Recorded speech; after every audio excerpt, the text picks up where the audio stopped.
Bonjour, je suis Quentin Saint-Louis, directeur exécutif de l'ACDED, qui est une association haïtienne soutenue par Partage depuis plus de 15 ans.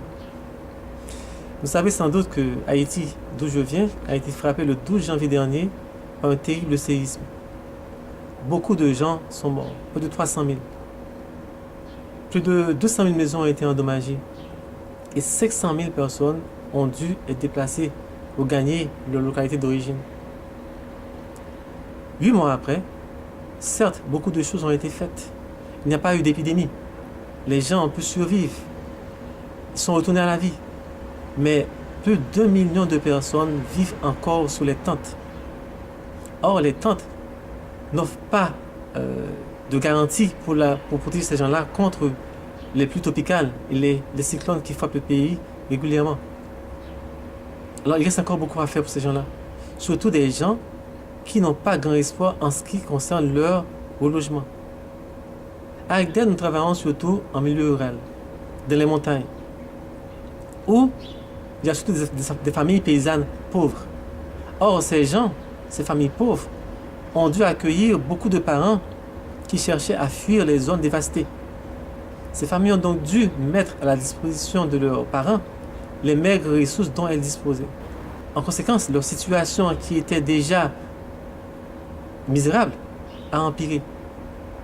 Mais ACDED, avec l'appui de Partage, a pu mettre à la disposition de ces familles-là des moyens leur permettant de cultiver leur parcelle et disposer ainsi de la nourriture nécessaire à l'alimentation de leur famille. Nous avons aussi permis aux enfants de retourner à l'école parce que nous avons aidé les responsables afin que ces enfants-là, leurs parents, n'aient pas à payer les frais scolaires. Nous avons aussi permis aux enfants de retourner à la vie, de reprendre goût à la vie. Grâce à des activités d'appui psychosocial, ces enfants-là qui avaient peur d'entrer en classe à cause du béton, à cause de la crainte que les maisons ne s'effondrent sur eux, ces enfants-là ont accepté de retourner à l'école. Les parents aussi qui avaient peur de ces maisons ont accepté d'envoyer leurs enfants à l'école. Tout ça a été possible grâce à votre appui. Vous, parrains, marraines, donateurs et bénévoles qui ont accepté d'apporter leur appui à Haïti. Il reste beaucoup à faire. Nous sommes sûrs que vous allez continuer à nous appuyer. Alors je vous dis merci. Merci pour Haïti. Haïti dit nous merci.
Dont elles disposaient.